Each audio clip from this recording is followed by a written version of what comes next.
Welcome back. Now, there's China, Russia, and Iran beginning joint naval exercises in the South African waters over the weekend as part of the BRICS partnership to, quote, ensure the safety of shipping and maritime economic activities. President Trump is accusing the group of countries of anti-American policies. I spoke with exiled Iranian Crown Prince Reza Pahlavi yesterday on what he's going to do about Beijing involved in Iran's port business. Watch this. The Chinese finalized a deal back in 2021 to acquire ports in Iran. Are there plans to try to separate from the Chinese Communist Party? How do you see that playing out? Look, Maria, this regime, out of weakness, have offered far too many concessions, whether to Russia or to China. We don't believe that the future of Iran has to be antagonistic to Russian or Chinese interests. We just don't want to have unfair, imposed, imbalanced arrangements. Most of these arrangements have been unfair and balanced, and it's basically dividing our country in our national interests. So long as we can defend our national interests, we are prepared to deal with any bloc, so long as it's based on fair trade. Joining me now is the Gatestone Institute Senior Fellow, Gordon Chang. Gordon, it's great to have you this morning, as usual.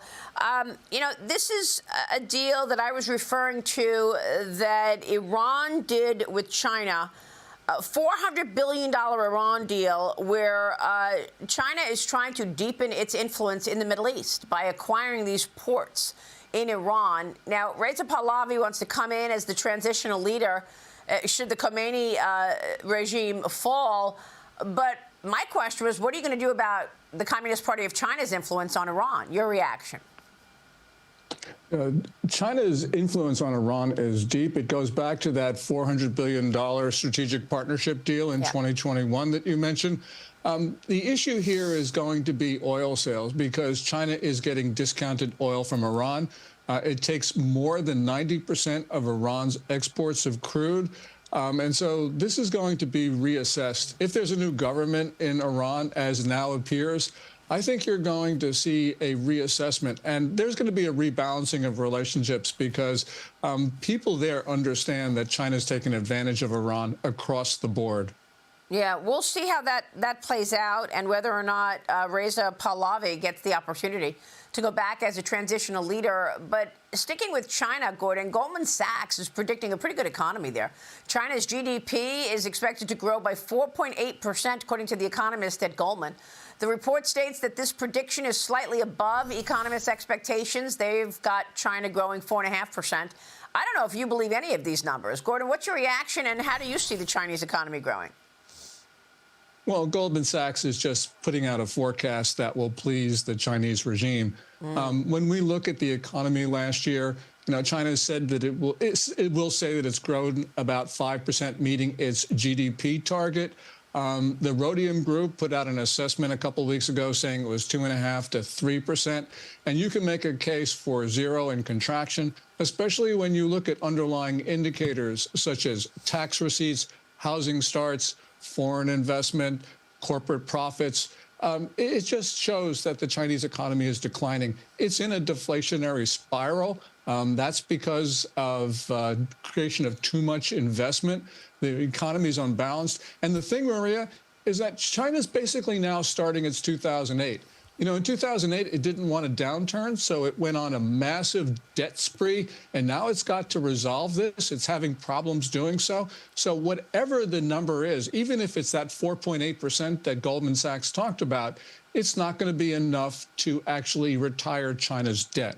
Yeah, Liz Peek, how do you see this? It's hard to know what to believe from these government numbers coming out of the Chinese Communist Party government. Yeah, it's amazing, isn't it? We just really don't believe the data. Gordon, I think part of the reason Goldman is so positive is because exports supposedly are surging from China. The numbers do confirm that, not to the United States, but to elsewhere. So my question is, are those profitable exports? Because if it was so easy to replace U.S. as their major market, why haven't they done it beforehand?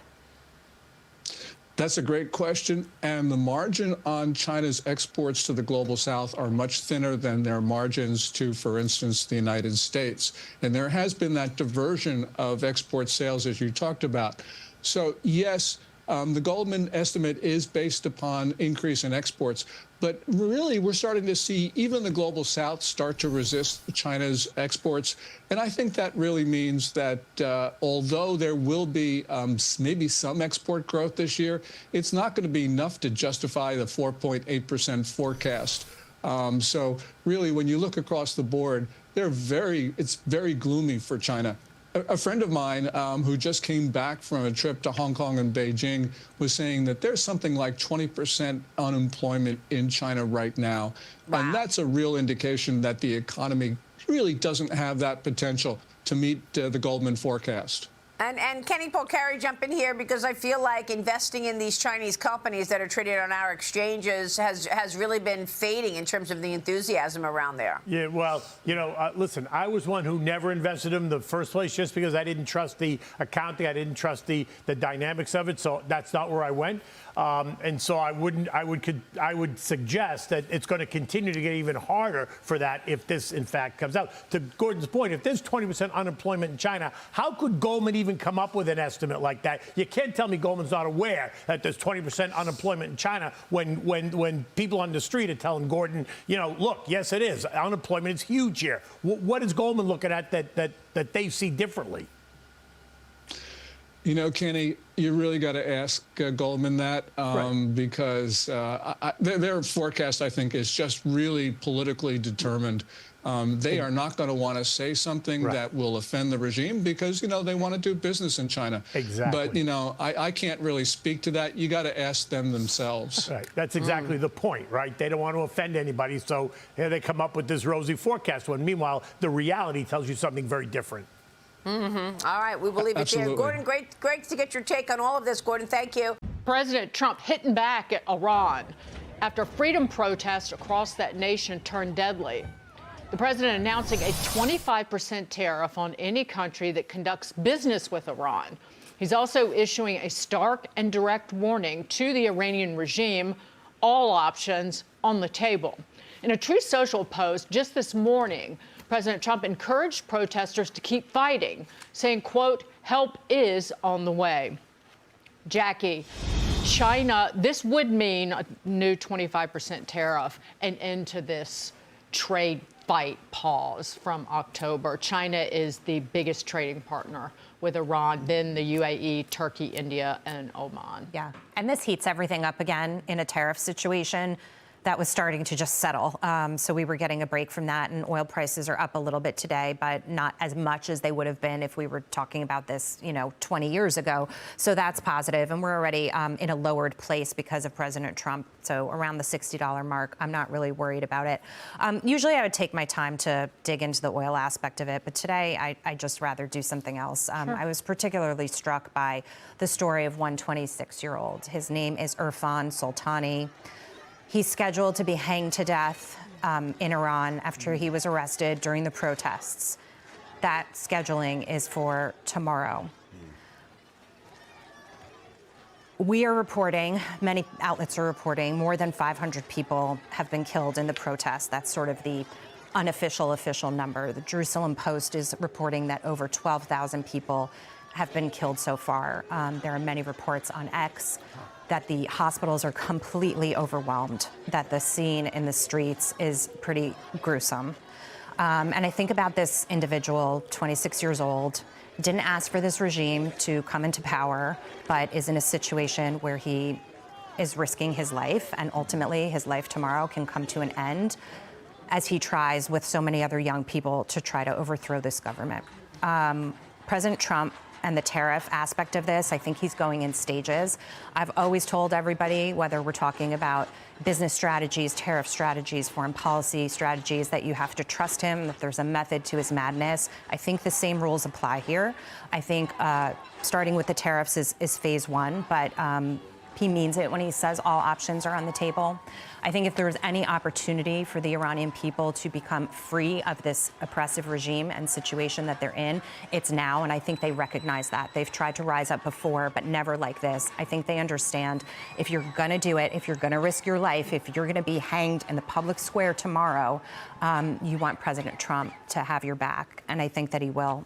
His Truth Social post, Dagan, that you referenced this morning, almost places himself as sort of a revolutionary strategist, giving them advice on what to do. So I wait to see what happens, like everybody else does. I'm appalled by all the people who protested in America and around the world in support of Gaza and Hamas and the humanitarian violations that were occurring there, but are remaining silent on this situation. And I think it tells you that there's a larger problem with ideology, and that was never about the people in that particular situation, but it was support of this heinous ideology, which the silence, I think, also speaks to. I saw a photo of what was the globalized, the Intifada encampment up at Columbia, and it was just green grass. And that just speaks to the complete emptiness of that movement and the fact that they don't really stand for anything other than their own power grab, the pro-Hamas protesters, which are now anti-ICE protesters.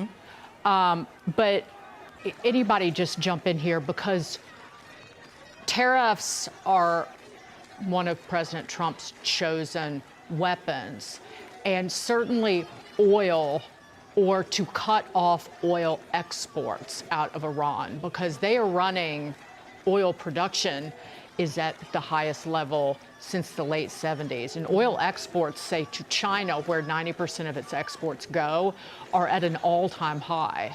And it's making, even in the fall, like that's one area the Trump administration has not focused on, is stopping those oil exports.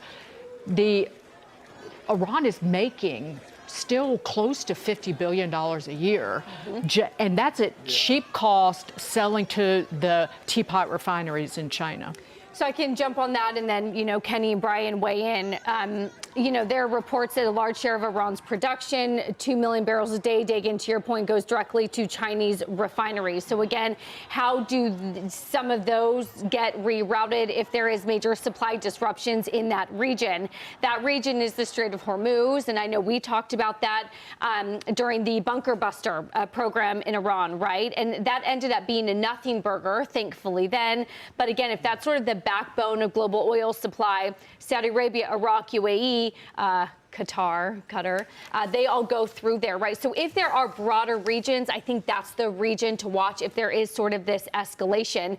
This 25% tariff, though, Brian, is interesting because we don't really know what doing business with Iran means. That post from Trump was limited in detail, effectively just saying a 25% tariff. But it would affect those major economies with Iran. It is China, it's India, it's Turkey. But those are trading partners with Tehran, but also Washington. So I do wonder, and I think, 1,000 different ways to go here. Is this, and this is a question, a broader spillover economically than the bunker buster? Is this more contained like we saw? And finally, Jackie, I echo your notes yesterday. I cannot wait to see the social justice warriors who were silent on the issue today. So here's the thing that changed for me between, remember when Larry used to come on our show and he'd say, interdict the ships? And he was talking about Iran and China and oil. He said, interdict the ships, right? Okay. He used to say that a lot. But the thing that changed is all those Venezuelan tankers that we have been seizing over the last several weeks. And I think if you're one of these Iranian leaders and you have seen that, you have said to yourself, that's something that I have not seen, that guy, Mr. Trump, is willing to do. You use the phrase, all options on the table. I think what's so powerful about President Trump on this is he makes the word options very concrete. Yeah. He might seize your ship. He might apprehend a leader who's wanted criminally. He might drop bombs on your nuclear facility. Those are all options in the set of things he has done in the last year. And to me, that's why I think more than ever, Jackie, and you're the expert, I'm not, I think there's a possibility that these leaders in Iran leave before they see any of that stuff happen again, because they know Trump will do it. It's called deterrence. He means business. And it's been clear, right? Because to your point, he said it, he's done it in Venezuela, he's done it here, he's done it in Iran already. So he does what he says he's going to do. He doesn't back off, and I think you're right, that they recognize it. They're worried about that. Obviously, I think Maduro was kind of the last straw of that worry. There were reports, I believe, last week that it was the supreme leader that was making plans to flee to Russia. Thinking about how he would exit the way Bashar al-Assad did from Syria. We'll see.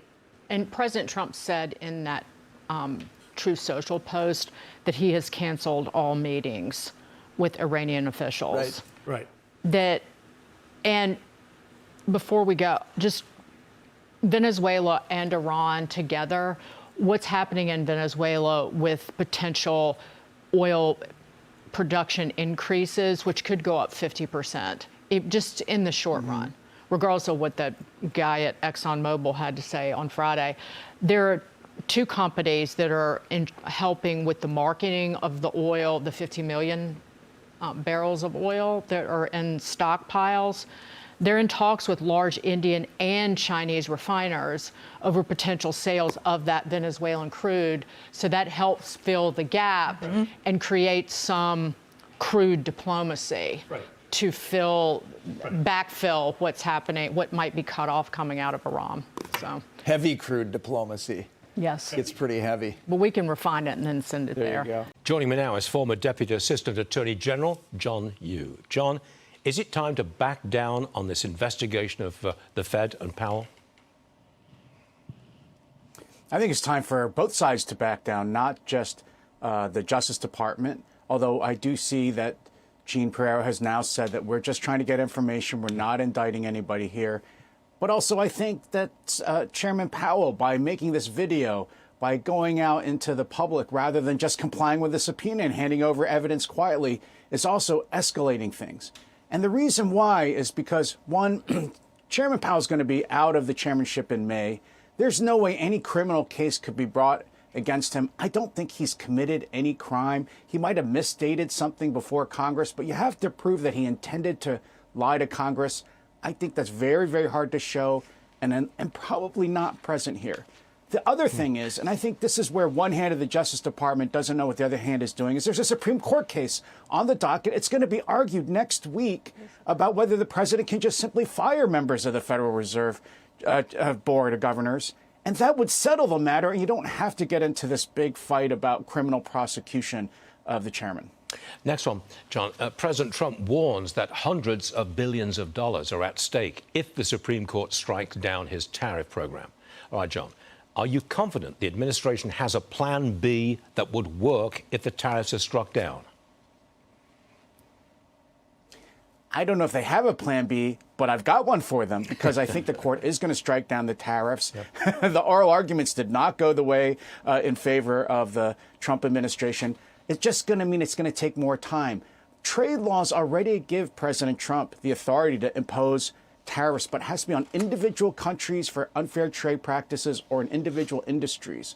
What the law doesn't seem to give the president is just everybody in the world pays 10%, no matter who you are, no matter what you're doing, even if you have a trade surplus or a trade deficit with us. So what's going to have to happen in Plan B is that the Trump administration has to go country by country and explain why that country gets that tariff. That's just going to take longer. And I know that President Trump has a penchant for action, and he may not be able to satisfy his desire to put tariffs immediately in place. But that's what the law's going to require him to do if he loses at the Supreme Court. So the tariffs are not necessarily against countries with unfair trading practices. It's essentially a revenue raiser. Does it come down to that? Yes, yes. So the way Congress wrote the last version of the trade laws was really, yes, to use tariffs to open up markets, to guarantee freer trading. And so it was country by country rather than, yes, as you said, worldwide, just one rate for everybody. Okay. Why the delay in this decision? It seems to be dragged out a lot. We could see, Stuart, a decision as early as tomorrow.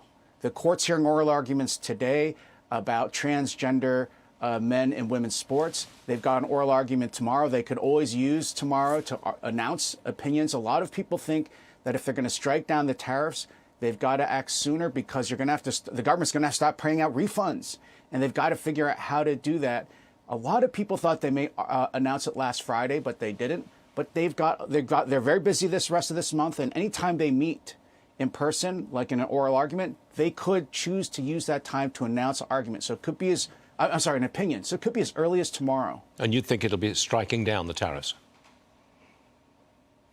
Yes, I think that it's a tough question, but I do think just from listening to the oral arguments at the court last year, I don't think President Trump's going to win. There were a lot of doubts about, one, whether the trade deficit could be a national emergency or we need something like an attack or you need something like what's happening in Iran. And then the second question is, even if there's a national emergency, did Congress give the president the power to impose tariffs? I think they did because the statute says you could even put a whole embargo on a whole country. But maybe the court will say, but Congress wasn't specific enough to say you could put a worldwide tariff on everybody. It has to be country by country, and those countries have to be posing a national security threat to us. I'm just dying to see what the reaction of Wall Street is when we get the decision, one way or the other. John Yoo, always a pleasure. Thank you very much for being with us today. Thank you, sir. I want a cap on credit card interest rates because, some of them are 28, almost 30%. And that people don't know they're paying 30%. We're putting a one-year cap at 10%, and that's it. They know it. They've really abused the public. The credit card companies have totally abused it. I'm not going to let it happen. And that's the president last night calling for a one-year cap on credit card interest rates. He wants that cap to be 10%.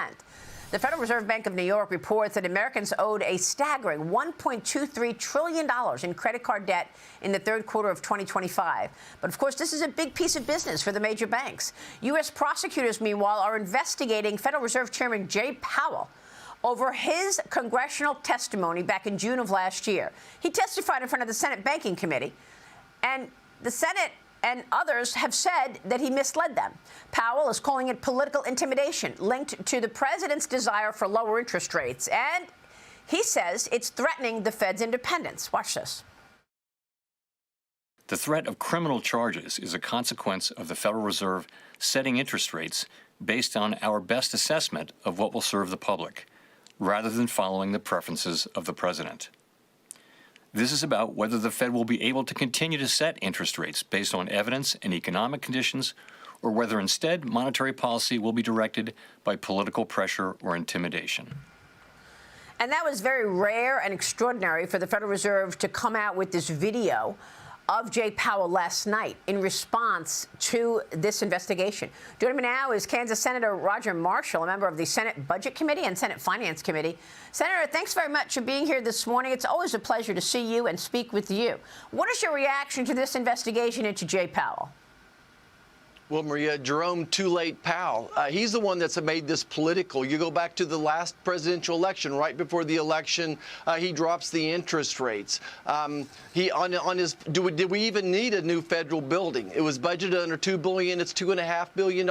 I think this president's sending a message to everybody that we're going to be looking out for fraud, waste, and abuse. Meantime, we have a housing crisis out here, and interest rates remain too high, and people can't achieve that American dream of owning their own house.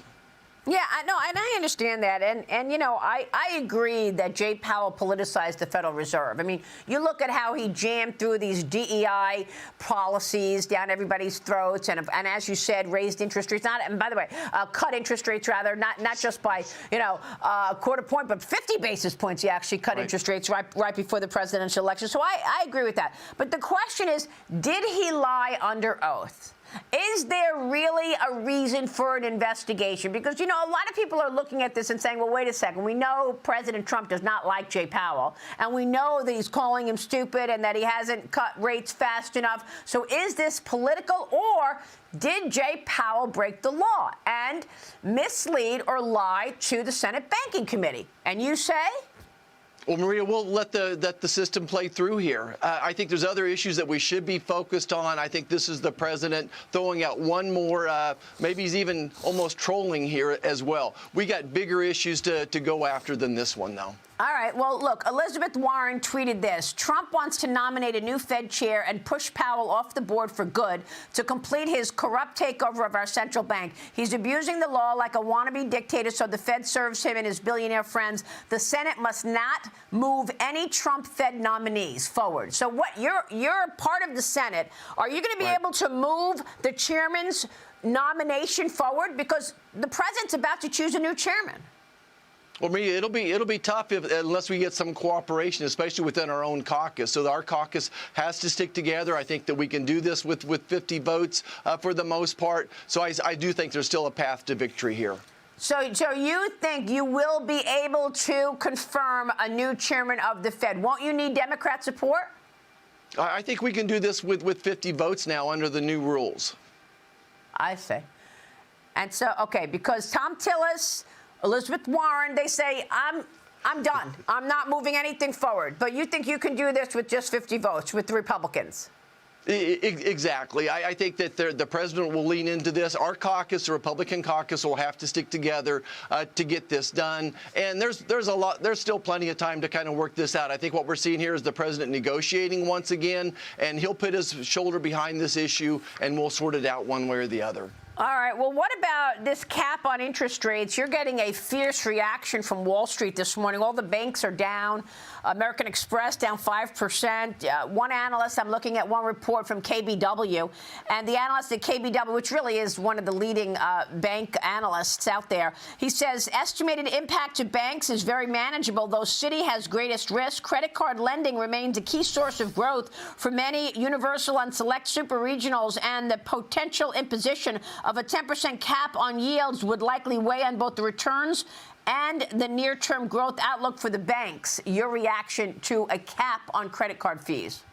Look, I'm always going to be out here fighting for hardworking Americans. I'm going to be fighting for Main Street over Wall Street. Look, 2 credit card companies work hand in glove. Them and about 5 banks control 80% of this industry. Because of that, Americans are paying 7 times more for swipe fees. These banks are charging 20 to 30% interest. You know, think about this. The average family back home carries $7,000 of credit through from month to month at a 30% interest rate. That's well over $100 a month. That's not fair. This monopoly, this oligomonopoly, is why this is happening. Desperate times call for desperate measures. If we can fight for hardworking Americans, I'm right behind President Trump on this one. Yeah, no, I agree with that. But look, the banks are saying this, reducing access and benefits for everyone. Rate caps increase costs for responsible cardholders through new annual fees, monthly account charges, and cuts to cashback and rewards. Bottom line, they're going to make back that money somehow. They're going to come up with new annual fees or monthly account charges somehow to make that money back if you're going to cap it at 10%. You know that. Right. So I don't think you're going to find anybody feeling sorry for big banks. The credit card companies have 45, 55% profit margins. Banks 20 to 30% profit margins. Okay. I think they've got a little bit of wiggle room. Let's help the American families out. Senator, let me ask you a question. Do you see any of your colleagues day trading on a regular basis, using information that they gain at work because you have access to all this important information and trading on it? Because House Republicans are lining up behind a stock trading crackdown. They think it's their best shot at addressing concerns that lawmakers potentially are profiting off of insider information. I just spoke with your colleague in the House, Wisconsin Congressman Brian Stile. He's introducing the so-called Stop Insider Trading Act today. Watch this. If you want to trade stocks, you should go to Wall Street, not to Capitol Hill. I think we have an opportunity here to dramatically improve America's trust in Congress. Today, I'm introducing the Stop Insider Trading Act. Ultimately, what this will do is prevent any member from ever profiting off of insider information on individual trades in stocks. I think this is a great opportunity. I think we're going to see broad support. We're going to move it through our committee quickly and then hope to see it come to the floor and pass, and I think it will in overwhelming numbers. Senator, do you support this? Absolutely, 110%. I've supported it from day one. I personally do not do any type of day trading just for this reason. I think it's a bad look. I think that Congress should get behind this and pass it immediately and get it to the president's desk. And what are your other priorities right now, Senator? Tell us about your work. Well, I think that on the Budget Committee, we can do a reconciliation bill. Let's focus on the cost of living. Let's go after we have, after 4 years of Joe Biden, housing has went up some 50%, the same way with property and health insurance. Child care has went up a lot as well. So let's address those through a reconciliation bill. We're not going to get any help from Democrats. So I think there's methods, there's ways, there's legislation we can do to help bring down the cost of living for hardworking American families. And the reconciliation bill would happen at the end of this year, right? Or what, end of the summer? Oh, I think we need to get to work on it now, and then hopefully this spring, this summer, we can get it across the finish line. All right, we'll leave it there. We'll be watching your work, Senator. Always a pleasure. Thank you, sir. Thanks very much. Roger Marshall this morning. Stay with us. We'll be right back.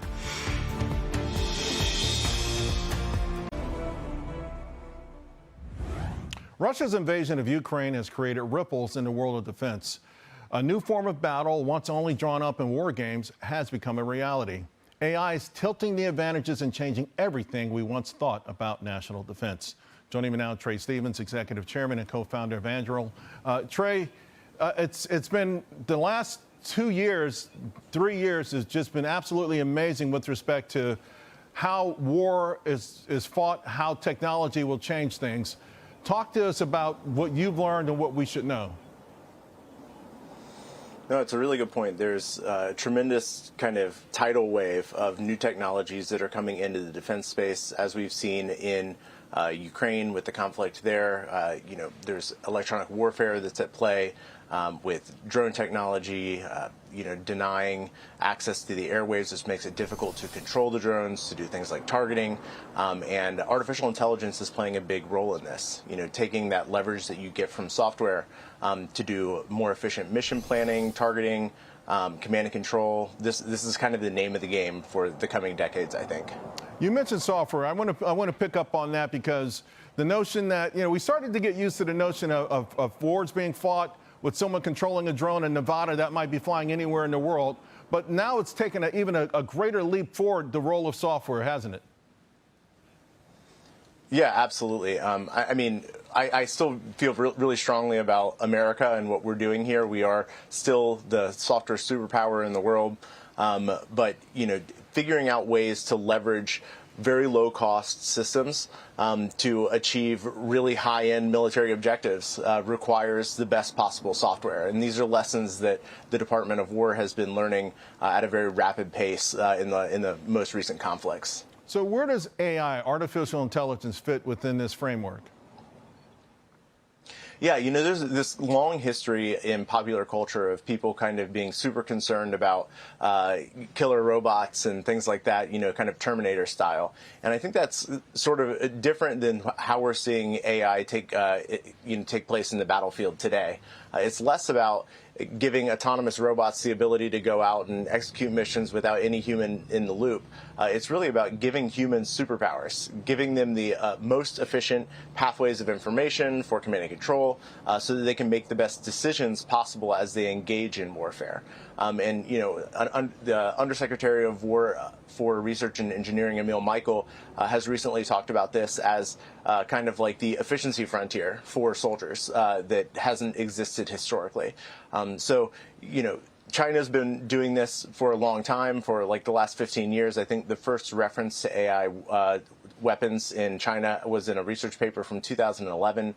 While they were doing their work on advancing the capabilities that they had to prepare for the next war, we were still deciding here in the U.S. whether or not our big tech companies wanted to interact with the government and the Department of War at all. And so we're kind of running from a little bit of a place behind China, but I still feel really strongly that we have a lot of advantages going into that arms race as well. Yeah, to that point, the public, the resistance, maybe it goes back to Eisenhower and the military-industrial complex sort of feeling that, hey, these companies are too big, too powerful.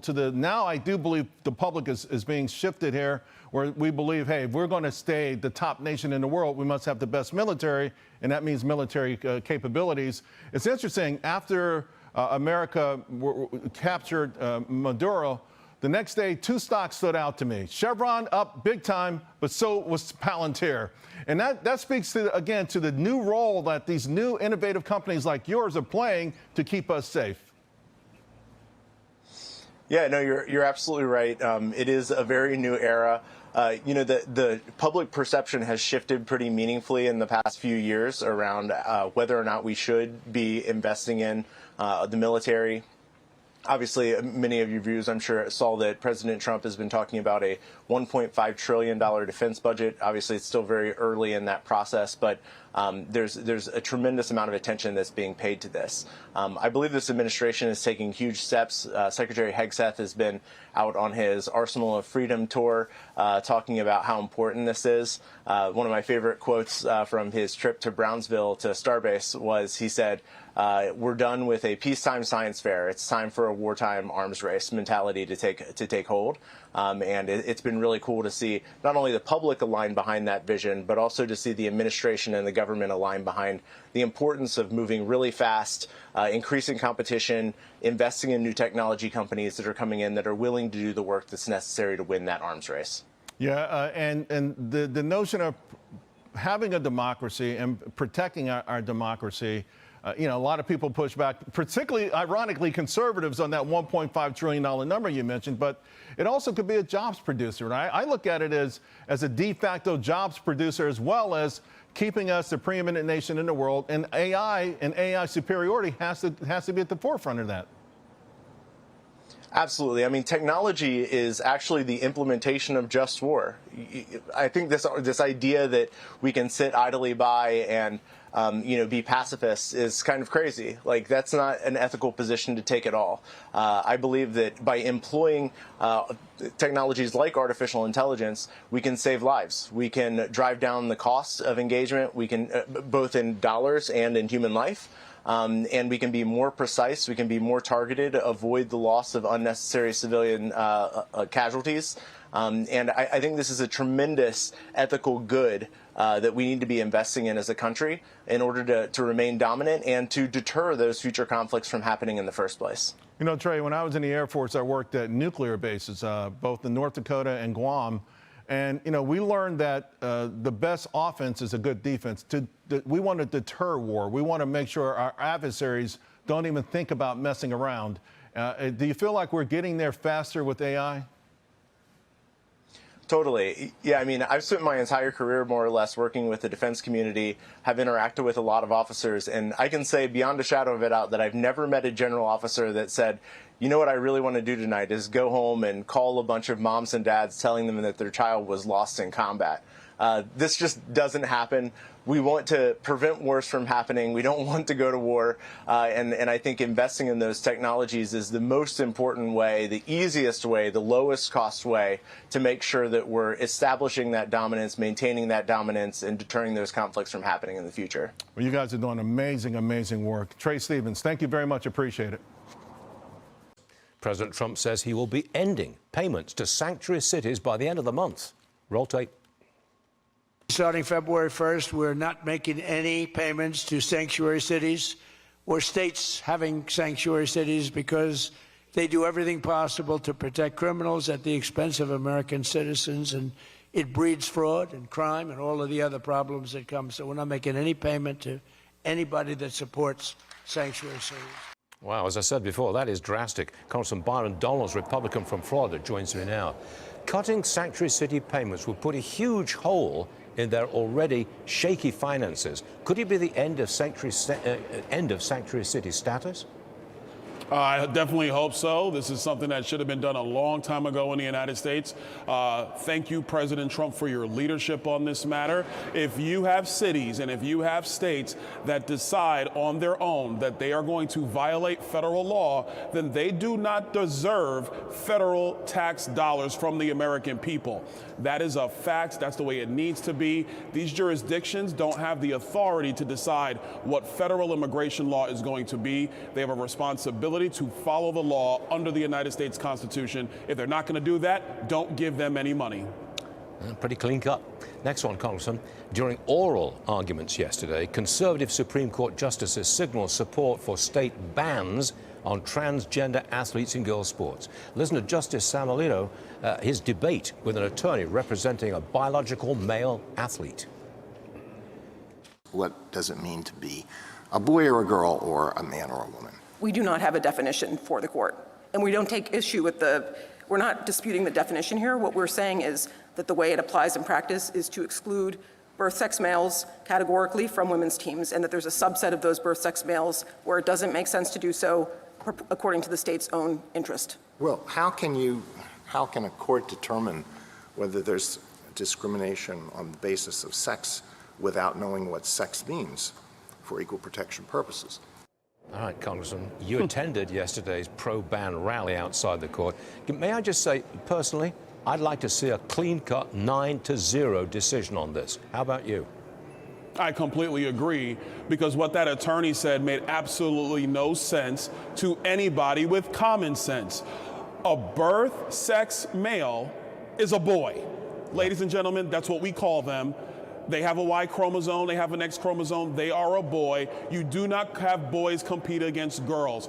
Boys and men are bigger, stronger, and faster. We build muscle in ways that women do not. That's just a matter of fact. And the lunacy of the radical left to think that this is normal is proof positive of why they do not deserve to be in the levers of power in Washington, D.C., or frankly, any other jurisdiction. Because if you can't get something as simple as boys not competing against girls right, then you are a fool, and nobody should be able to trust your judgment. May I just go back to the Minneapolis shooting? Do you think that President Trump retains public support for the way ICE is raiding cities? I do. I think especially in light of what's happening in Minneapolis, because you have Tim Walz, that stupid mayor of Minneapolis, and a lot of these elected officials on the Democratic left who've been calling ICE Gestapo, calling ICE the SS troops, stormtroopers, you name it, when they're just doing their job enforcing federal law. And let's remember, Stu, the American people gave Donald Trump a mandate in 2024 to deport criminal illegal aliens. They're not just going to show up and say, yeah, I'm going to leave the country. You have to send in people to get them. That is what ICE is doing, and ICE needs to continue to do its job. Congressman Byron Donalds, thanks for joining us, sir. I know we'll see you again real soon. Thank you, sir. Well, welcome back. We have breaking news on jobless claims. I want to clarify what I just reported because I threw a lot of numbers at you breaking moments ago. 198,000 initial jobless claims reported.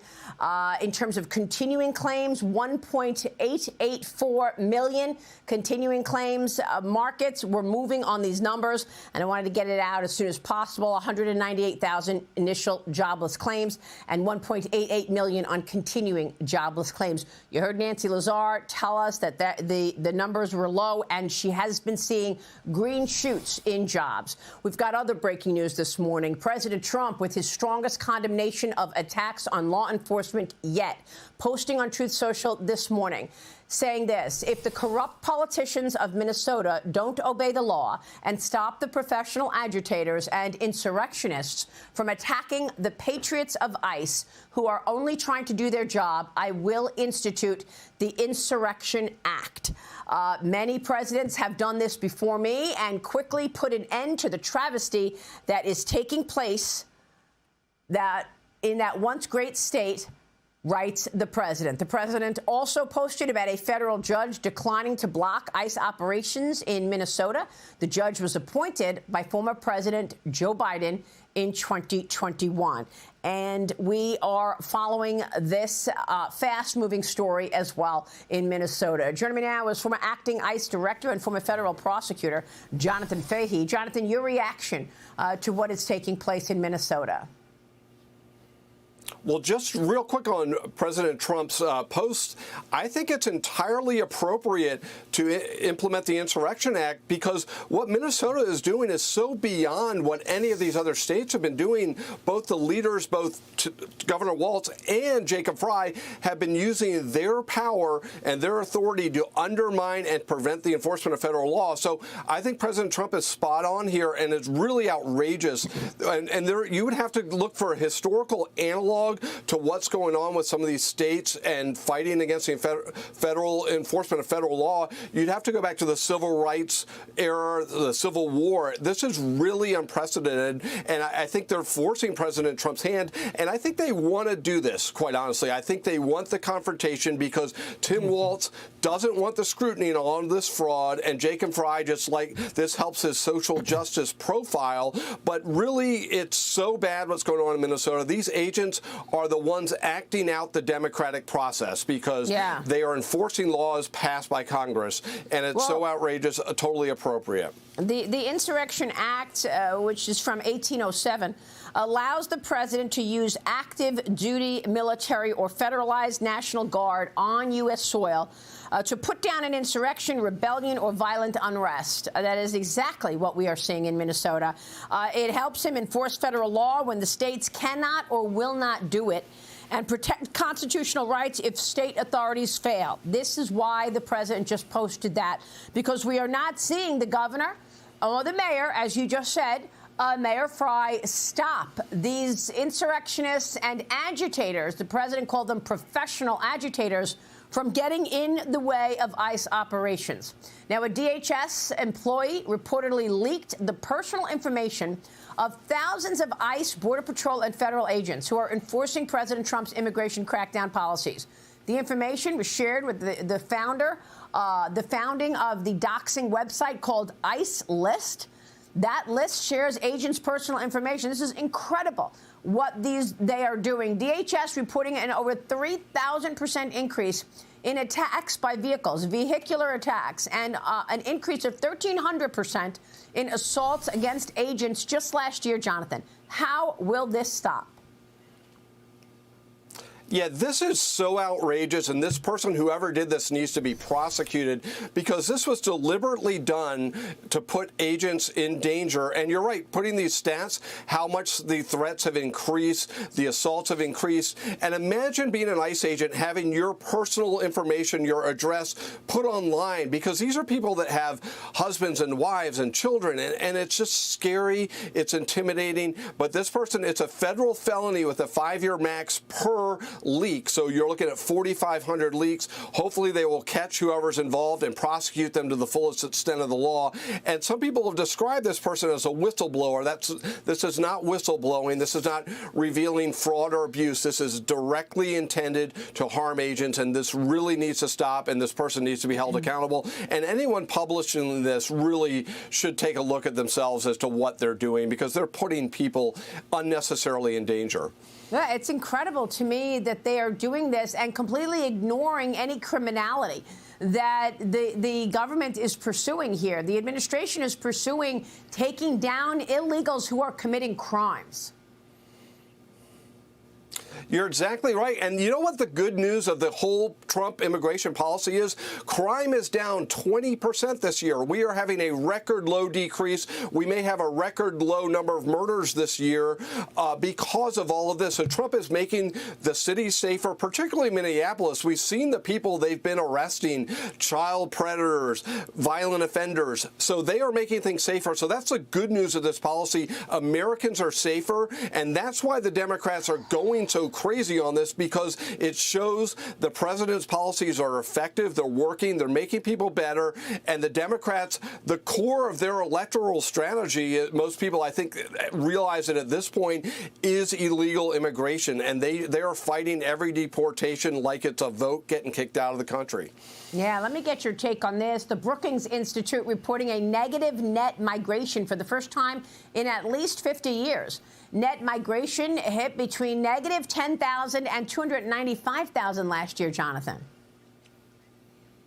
Yeah, it's pretty amazing. And again, it shows how effective President Trump's policies are working. Not just the deportation, but nobody's coming in because we have a secure border, and both immigration enforcement and the secure border are intertwined. You can't have one without the other.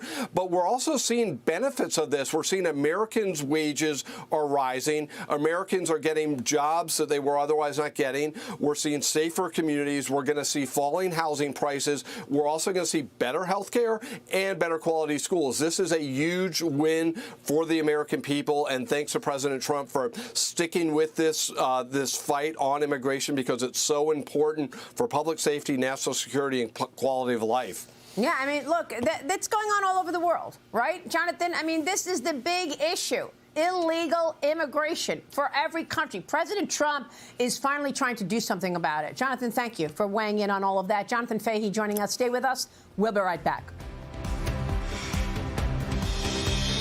DHS Assistant Secretary Tricia McLaughlin joins me now. Tricia, are the demonstrators, or you saw this from last night, the demonstrators, are they just trying to dare Trump to invoke the Insurgency Act, the Insurrection Act?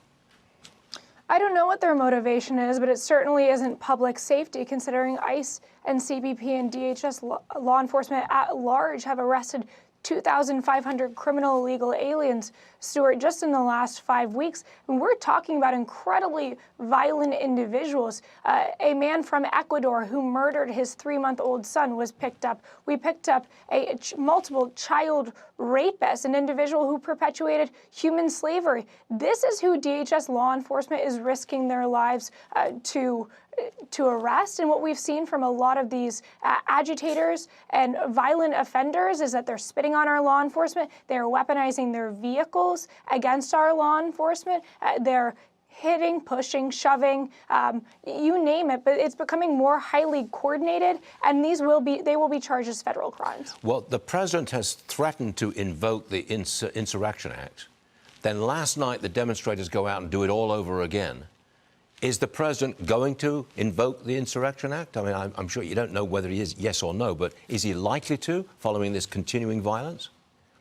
Well, I won't get ahead of the president, but of course he has the constitutional authority to do so. But what we're really concerned about on the ground, Stuart, is we're concerned about the public safety. And we would love our federal law enforcement officers to be working with the state and local law enforcement officers on the ground. And unfortunately, because Governor Walz and Mayor Frey operate under sanctuary city policies, We can't do that. That means our law enforcement, when they're being assaulted, when they're being obstructed from doing their duties, they can't get the backup they need. We also can't get in their jails, Stuart. That is so important here. Yes, it is. Tricia, I want to show our viewers what you're dealing with, what ICE is dealing with.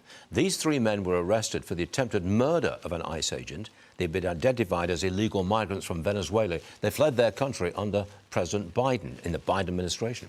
This man, Raul Gutierrez, said he's said to be in the gang Latin Kings. He was accused of vandalizing an FBI vehicle, breaking into its weapons locker, and stealing a rifle and ammunition. Why is ICE being prevented from grabbing these people and taking them out of the country? Why are the demonstrators supporting people like that? Well, I think that they're emboldened, unfortunately, by these politicians who encourage them to resist, even getting so far to the point that they encourage violence and obstruction of our law enforcement, which, again, I will say is a federal crime. But the only people who win in this situation are the criminals that you just outlined right there. The big thing, and I think that the American people, it's so important for them to understand, what do sanctuary city policies mean? It means that our law enforcement cannot get into the jails. Currently sitting in jails in Minneapolis are 1,700 criminal illegal aliens. Once they serve their time, they will be released back onto Minneapolis streets. I've looked at the list, Stuart, that includes murderers, that includes rapists, that includes child pedophiles. These are public safety threats that, because of these sanctuary city policies, they will be put back onto the streets of Minneapolis. That's why we have to be there. We have to have a presence on the ground so that we can find these individuals and apprehend them. I want you to repeat that. You're telling me that there are 1,700 convicted violent criminals in the jail in Minneapolis, and ICE can't go and get them. Is that accurate? In the jails, that is accurate. In the jails today, and even farther, 470 criminal illegal aliens. That does include gang members, that includes child traffickers. 470 Tim Walz has released in the last year from Minneapolis's custody, from Minneapolis's jails, into the public. I want to get back to Minneapolis Mayor Jacob Frey. There was a time when he aggressively told ICE, hey, get out of my city. He seems to be changing his tune just a little. Watch this. I'm calling for peace. Everybody has a role in achieving that peace. And we're going to try to do everything that we can to keep it. There's still a lot that we don't know at this time, but what I can tell you for certain is that this is not sustainable. This is an impossible situation that our city is presently being put in. Well, Tricia, that's what he's got to say. Do you think he's backing down at all? I think that there's some daylight between his initial remarks and what he's saying now. I think that he sees that the American people want public safety. They don't want political statements like we've seen from him time and time again. But the answer here, Stuart, is so simple for Tim Walz and for Mayor Frey. Let us into your jails. When our federal law enforcement officers are being attacked, allow your state and local law enforcement to get us backup. That is all we are asking here. It is about public safety, not about politics, which is what they're trying to make it about. I think there's some deflection here, Stuart. I think they want to deflect from the mass amount of fraud that we are seeing and we will find. I got it. Tricia McLaughlin, thanks for being with us this morning. Appreciate you being here. Thank you. New data shows U.S. oil and gas drilling permits surged 55% in just under a year. The Interior Department approved more than 5,700 permits between Inauguration Day and January 6th of the new year. Oil prices right now are trading at around $61 a barrel, up fractionally, as you can see here. The price of crude is at $61.88. The Energy and Interior Departments focused on cutting red tape to reshore American energy. But yesterday, a federal judge ruled that the administration's termination of Biden-era clean energy grants was unlawful, accusing President Trump of targeting Democrat-led states. Joining me now is U.S. Interior Secretary Doug Burgum. Secretary, great to see you. Thank you so much for being here. A lot to get to. I want to start on these permits. Give our audience a sense of why all of those permits being approved is a positive, up 50+% in just under a year.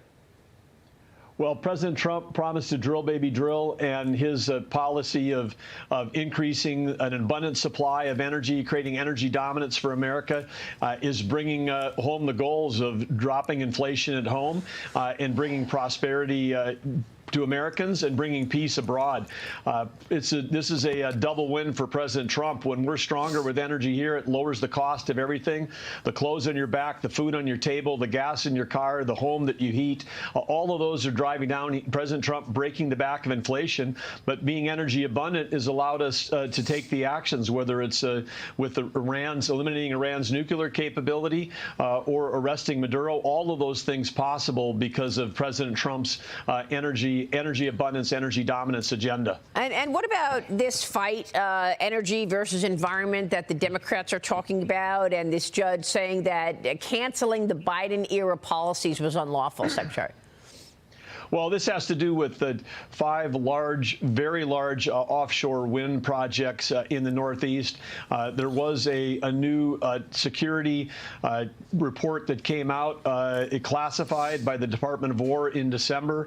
That indicated that there was absolutely potential national security risks once these things are completed and the blades are spinning because of radar interference. That was the basis for the stoppage of the work order on those projects right now. Well, discussions could continue between the Department of War and the developers of those offshore wind projects. But a judge ruled yesterday in favor of the Biden-era decision. Today, there's another hearing today in federal court. There's another one on Friday. There's 5 separate cases. So we'll have to see where things fall after these legal cases get through their first phase. Secretary, what do you want to say about this block on critical minerals? I mean, China has been trying to bully the U.S. as well as Japan. What do you think is the fastest way or best way to break this dependence on China? Well, President Trump in this administration very focused on not just drill baby drill, but map baby map and mine baby mine. We've got to get ourselves back in the mining industries in this country, and that includes the rare earth minerals and the critical minerals we need for automotive, for defense, for high tech. They're essential to everyday life today to have our capability here and have it be secure. So President Trump, again, using diplomacy around the world, building a compact of nations that can trade freely around critical minerals that already includes Japan, Korea, Australia, and others. I mean, there's a resolve among the free world to not get in this position where China can have a stranglehold on the minerals that they could, if they came within weeks earlier this year of shutting down every auto plant in the world, that just can't happen. We've got to get back in those businesses. Yeah, it was very smart of the president to ensure that he was allied with all of those neighbors to China as well. We spoke with Chris Wright, your colleague on the program this week. Here's what he said, the Energy Secretary. Watch. But the best answer with China is just better behavior. Be an economic player. Don't be an underminer of world order. Don't be a covert takeover agent of multiple countries. But I think China realizes that agenda doesn't fly with President Trump in the White House. Hopefully we'll steer those things in a better direction. You are just at the center of this, Secretary, in this fight over energy prices, federal land control, and, of course, this fight with China. So we're watching it closely. Meanwhile, the president is taking on so much. The administration reportedly filed seizure warrants to take control of more oil tankers linked to Venezuela. U.S. military forces already seized 5 tankers to date, enforcing a blockade around the Latin American nation after the capture of Nicolas Maduro, dictator Maduro. Venezuela's state energy company reportedly boosting production after that takeover, reversing cuts as crude exports resume. What's your take here?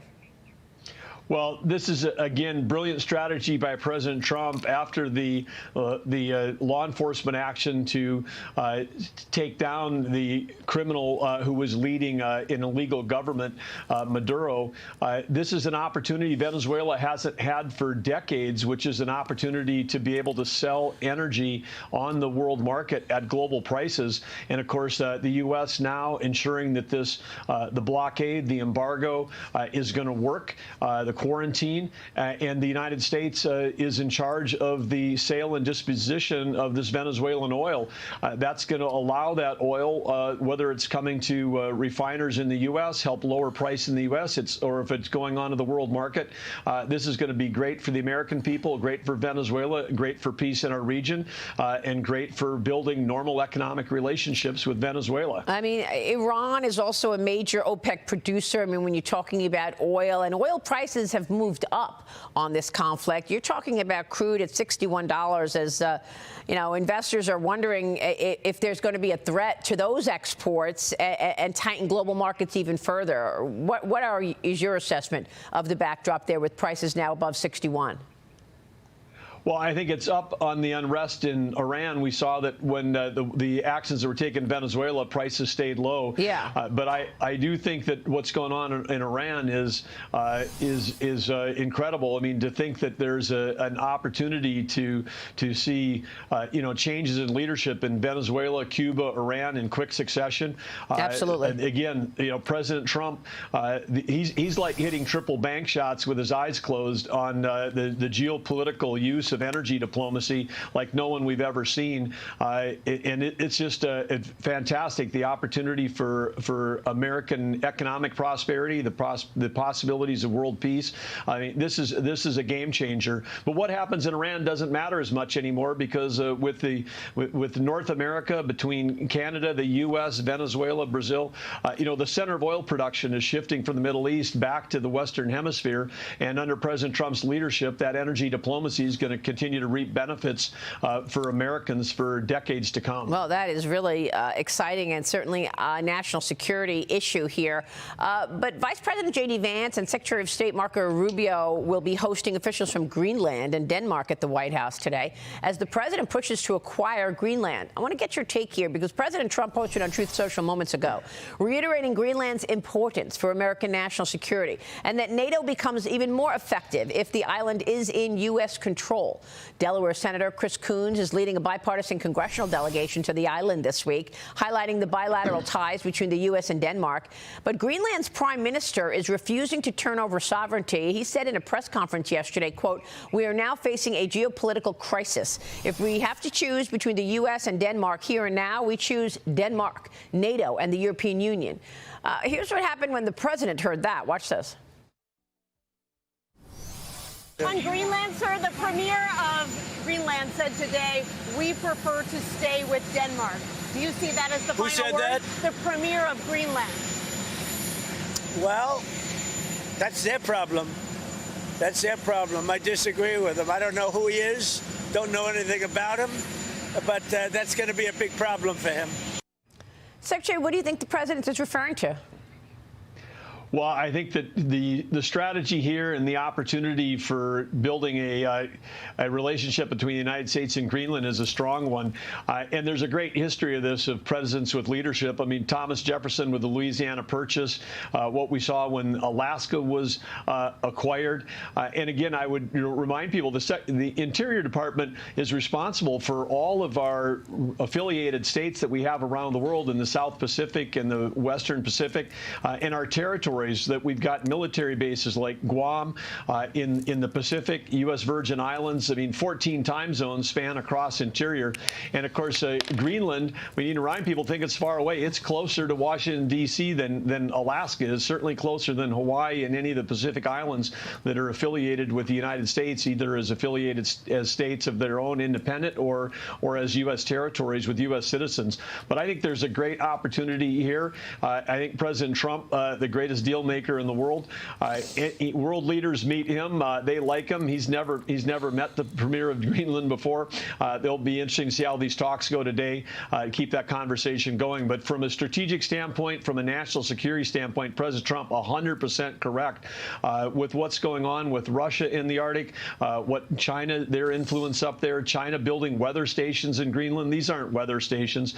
This is about North American and European European security. If you look at that map from the top of the world down, Greenland plays a critical role in protecting both North America and Europe from incursion from Asia. And President Trump's absolutely right. That needs to be in control of someone who's even stronger than NATO. That's the United States of America. Yeah, so because of where it is, right? So close to Russia. Yes. Yeah. Yes. Meanwhile, back to your portfolio and the Interior Department expanding hunting and fishing access on American public lands unless otherwise required by law or public safety.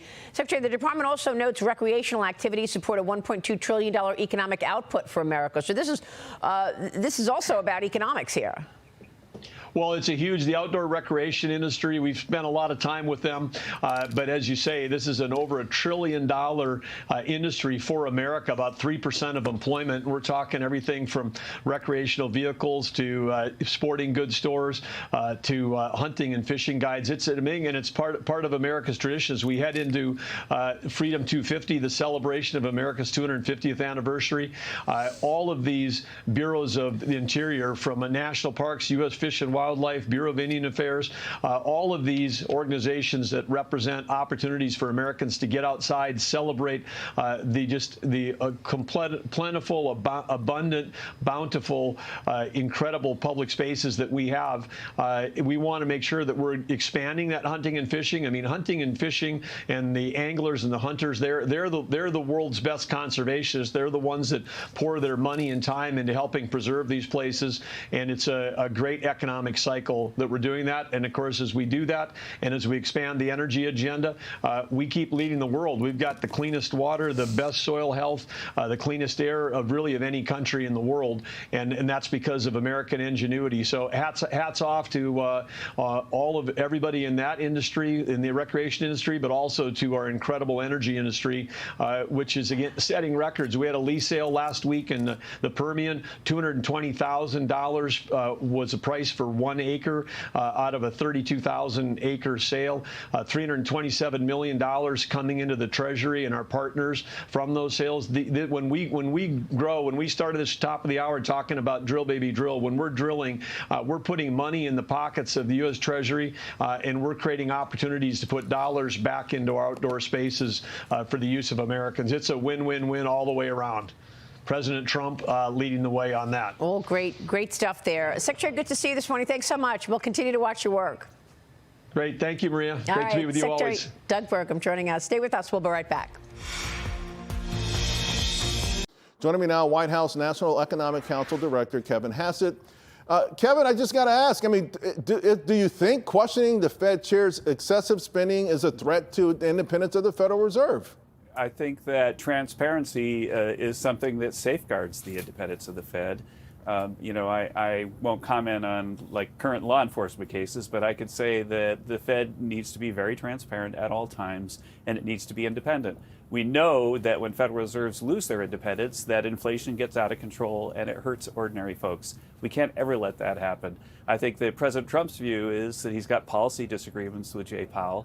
He thinks that at times it's looked like their decisions have been partisan, like cutting rates right before the election, potentially to help Kamala Harris. Right. And he wants an independent Fed, and that's what he's emphasizing with everybody that he's interviewing for this job. And I got to say, there's a bunch of great candidates. He's really doing a good job having a thorough search. I did read where you also said there are certain policy decisions that Powell made that you would not have made as well. Yeah, that's right. And the bottom line is that policy decisions are made, in a difficult situation sometimes, that there's the cloud of war. But if you look at the fact that the Fed has sort of promised to hike rates ahead of President Trump's first election, but then they never did. And then the minute that he was elected, they hiked rates. All that kind of stuff, I think has been observed by the president. Right. And he just wonders, have they lost their way? And I can tell you that whoever the president picks, he's got a bunch of really great experienced candidates that the Fed's going to be independent again. Kevin, not only does President Trump wonder if the Fed's lost their way, so does the American public. You talk about independence. Sure. Well, confidence in the Fed to do the right thing has plummeted from 74%. I think if they update this with the next time, it'd have probably been an all-time low. So at what point should the Fed itself take a look, be introspective? I got to be quite frank with you. I've never heard a mea culpa from any Fed official, particularly a chair. Right. I got to say that if you remember when I was the chair of the Council of Economic Advisors here in the first term, that we would talk, and I would say, well, I said this thing, but it turns out I was wrong about that. Here's this thing that came a different way than I expected, but now I understand why I got it wrong. And we would have conversations like that. I would even on Twitter post corrections when I said, hey, we thought this was the number, but actually our staff did a miscalculation. This is the actual number. And so I think that the Fed doesn't say where their models come from, doesn't say if they make a mistake, why they made a mistake, and why we should have confidence that they won't make the same mistake again. And I think that that's the thing that's got to change in today's day and age. It's very, very easy to be transparent and truthful, to put your model and your data on the table and admit when you're wrong. Sure. And I think that's what everybody, especially the president, expects right now. Listen, humility is one of the things everyone agrees that that one of your great characteristics. On the flip side of that may be the idea that as chair, would you be strong enough to cajole, I would say strong arm, but cajole other members who may not actually see eye to eye with you? I'm not going to speculate about exactly what I'm going to do if I do or I don't get the job. The president's going to decide that, and if he does choose me, I already told him that I would accept. But a big part of the job is swaying the committee. But I can say I'm tough enough. I am tough enough to win an argument, and I think anybody who's come to this White House and taken every question you could get for 5 years, which is what I've done, is tough enough to go into a hostile room and help people understand why they're right or they're wrong. Jay Powell in the Fed probably would say or feel like it's time for them to take a victory lap on a soft landing. But I did read somewhere recently where you say the economy is not booming because of the Fed. So why is the economy booming right now? Right. Well, the economy is booming. It's really astonishing, right? So if you look at the last 3 quarters, it's 4% growth, and now we're looking at something like 5% growth. And the 5% growth is 1.5% lower than the real number because of the government shutdown. And so we're seeing numbers like we saw right at the beginning of the Reagan administration, a little bit during the dot-com years. But there have been very, very few times in American economic history where things were as strong as they are. And I think that the reason is that President Trump's policies have really, really helped. So if you look at the big, beautiful bill, that we've got expensing, we've got no taxes on tips, no taxes on overtime. I think that the other thing that's happening is that the artificial intelligence boom is making productivity go up for firms all around the country. And you saw the latest productivity numbers are showing something like 4.5% productivity gains. That 4.5 goes right into GDP, right? And so that's, I think that's where the boom comes from. I don't think it's really about the Fed, which is basically the interest rates right now at the Fed are quite a bit higher than they are in most other countries. Let me throw another Fed hypothetical kind of thing at you if you do get the job. And if you don't, listen, we know the Fed has acquired a lot of power over the years. Now, not all of it's their fault per se. Congress keeps giving up their power. I think, in my opinion, I would love to see, and maybe this is crazy, that Congress should be in charge of inflation. This way, maybe they will stop spending, right? Because there's no accountability, and maybe the Fed should only focus on labor. The point is, though, would you be open to changing any of the mandates or the responsibilities? Because I think the Fed has far too much. Well, I think the dual mandate has served the Fed well when a nonpartisan Fed has pushed it forward.